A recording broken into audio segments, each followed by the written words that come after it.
Hello everyone, my name is Peter Blundell and I'm here with Andy Rogers and Janet Tolan. We're all person-centred practitioners and the architects of the original person-centred letter or response to the SCoPEd project, where we outlined our concerns around SCoPEd and its progression. So we've come here today just to, I suppose, react and respond to the impact assessment that's come out around SCoPEd and to keep the conversation going around our concerns and our reactions to this competency framework that is continuing to progress. Andy, if I could come to you first about maybe some initial thoughts or reactions to what's happening at the moment. Yeah, I mean, I don't think, well, where we are now with the impact assessment and the various drafts of SCoPEd, none of it addresses the core injustice at the heart of SCoPEd, which is that the apparent mapping of training has evolved into a categorization of practitioners into a hierarchy. So there's a tiered system of practitioner categories, therapist categories, with one at the top, one in the middle, and one at the bottom. And you only can access the top layer of that through one particular training route. So, and the injustice within that is that someone who's come up through the traditional counselling route, perhaps level 4, level 5, has had a wide variety of experience with various different, in different counselling agencies, different sectors, perhaps the voluntary sector, and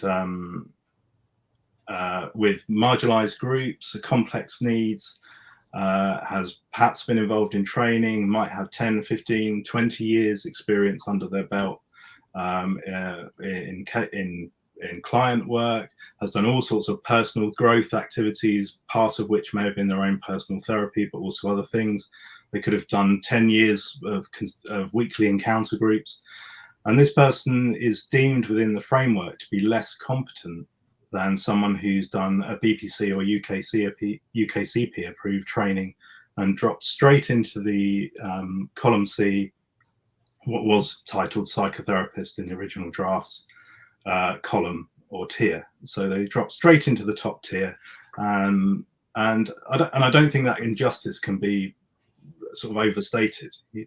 There's a deep inequality there, and there's a deep kind of professional inequality. For one thing, it sort of says the roots of that hierarchy are in all sorts of biases and turf wars and arguments within the profession about what makes a better therapist, which go back decades.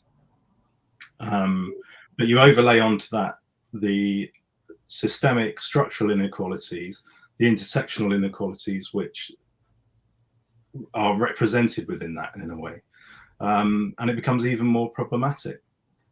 So, and I don't think that's changed, and none of the tinkering's changed. And the impact assessment says something about this, but not a great deal. Well, the impact assessment basically says this needs to have work done on it.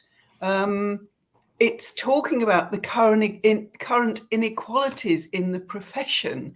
It talks about the lack of accessibility of mechanisms to progress through the columns.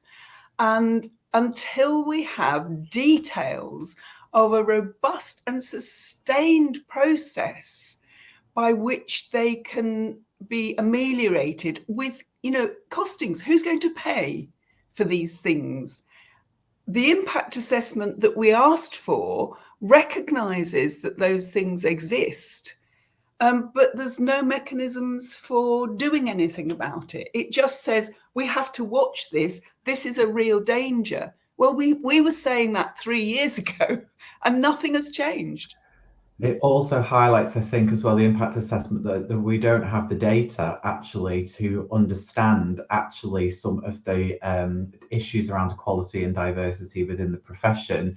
Therefore, if we go ahead with the framework, we're going to put this framework in place, work out the mechanisms later on, and then also gather the data, hopefully later on, to see what kind of impact that is having. And for me, that is a huge danger in that, because we don't understand the situation to start with, never mind what impact it's going to have once we put this in place.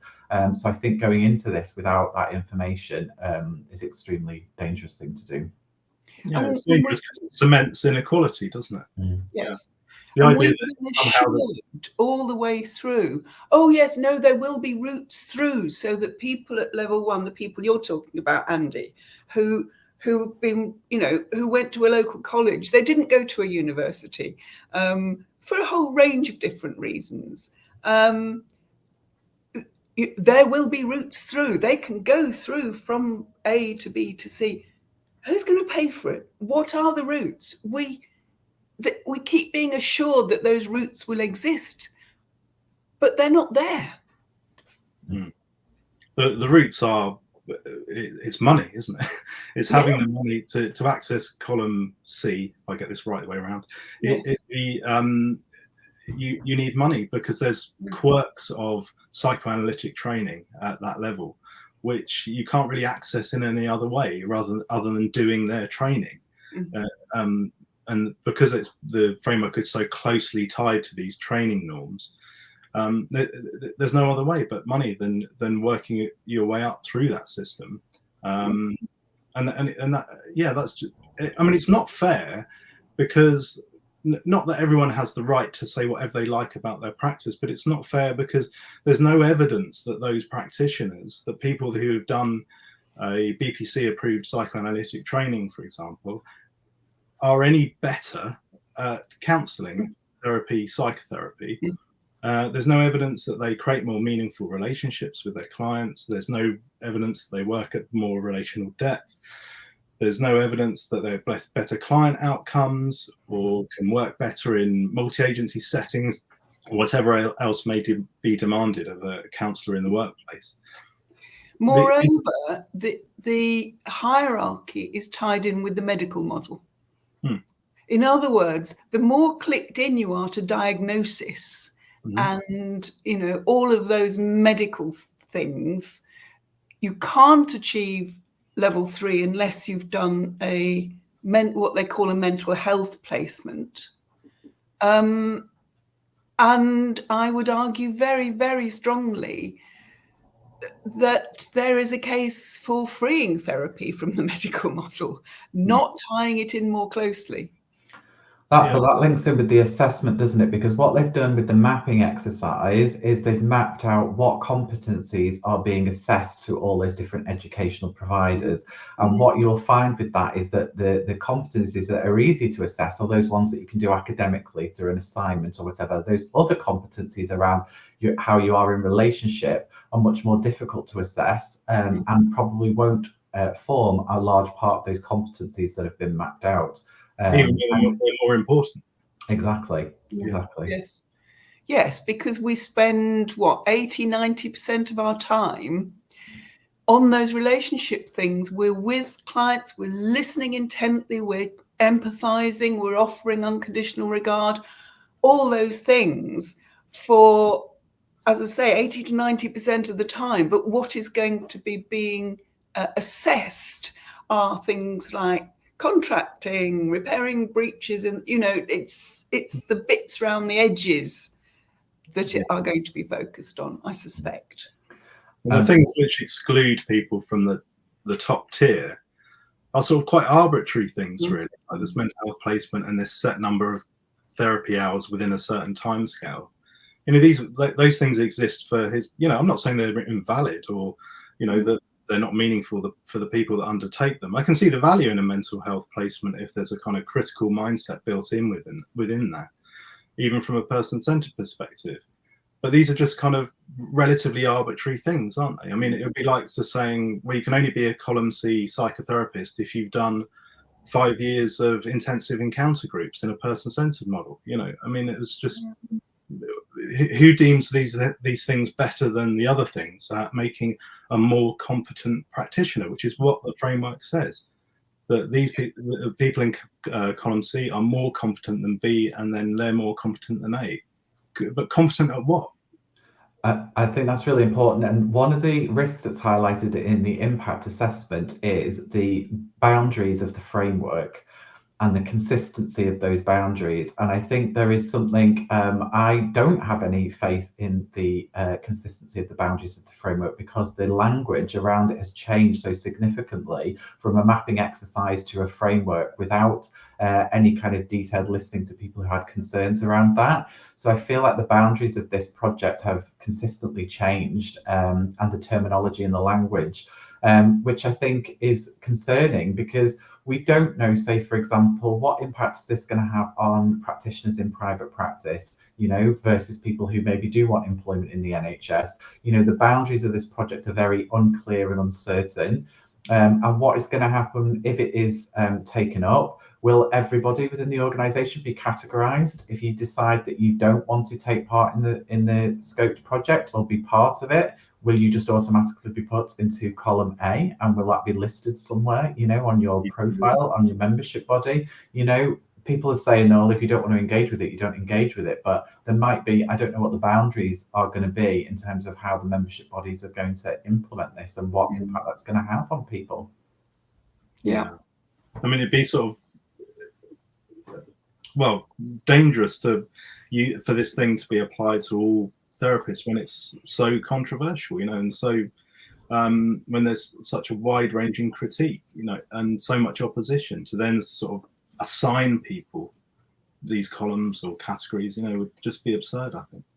I mean, one of the things that the impact assessment says is that the risk of claims for the framework arising from the misperception of the framework's boundaries, e.g., relating it to client outcomes. So it's saying that there's no relationship with client outcomes. And it's talking about hardening inequalities. Yeah. And none of that, there is no detail of how those things are going to be addressed. In fact, it talks about, sorry, let me have a look. It talks about needing robust and sustained processes, but they're not identified. Until they're identified, I would be very unhappy about SCoPEd being adopted by the profession. It's amazing to think that it could be adopted without knowing how on earth those processes are going, what they are, and how they're going to work. And who's going to pay for them? I suspect it will, by and large, be individual therapists. Okay, I think, have we made the points that we need to make?